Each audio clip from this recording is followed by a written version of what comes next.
அந்த கர்ம வீரர் கல்லாத மேதை பெருந்தலைவர் காமராசரை பற்றி ஒரு சில வரிகள் பேச வாய்ப்பிடித்த அவை பெரியோர்களுக்கு என் பணிவான வணக்கங்கள் பல. கல்லாத மேதை கர்ம வீரர் பெருந்தலைவர் காமராசரை பற்றி கணக்கில்லா மணித்துளிகள் பேசிக்கொண்டே இருக்கலாம். ஆனால் காலத்தின் அருமை கருதி கச்சிதமாக கல்வி கண் திறந்த பெருந்தலைவர் காமராசரை பற்றி பேச விளைகிறேன்.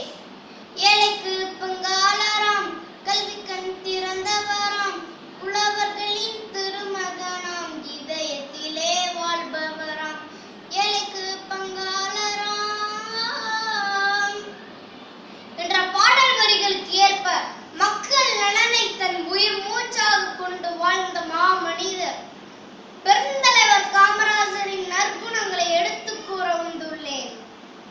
ஏழைக்கு பங்காளனாக திகழ்ந்தவர் என்பதற்கு ஏற்றார் போல ஒரு நாள் மகிழுந்துவில் சென்ற முதல்வர் காமராஜர் சென்னை சென்ட்ரல் மேம்பாலத்தில் சென்று கொண்டிருக்கும் போது ஓட்டுநரை பார்த்து திடீரென்று நிறுத்துப்பா என்று கூறி வாகனத்தை விட்டு இறங்கினார். அதிகாரிகள் பதறினர்.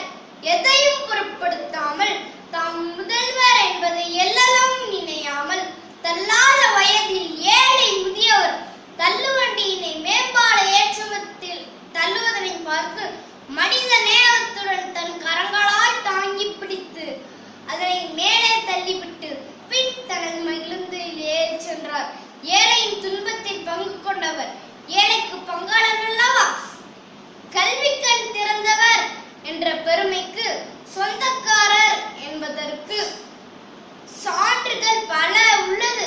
எனினும் ஆடு மேய்த்த ஏழை மாணவனின் உடல் பசியும் அறிவு பசியும் தீர்க்க எண்ணிய படிக்காத மேதை காமராஜர் மத்திய உணவு திட்டத்துடன் பல்லாயிரக்கணக்கான கல்வி கூடங்களை திறந்து இம்மண்ணின் மைந்தர்களின் கல்வி கண் திறந்து விட்ட மாமனிதர்.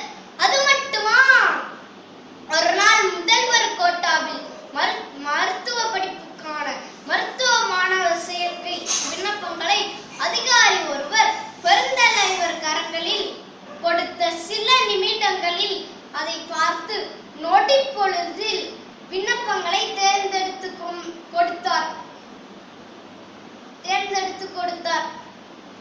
இதை பார்த்து வியந்து போன அதிகாரி இது எப்படி ஐயா என்று கேட்டார்.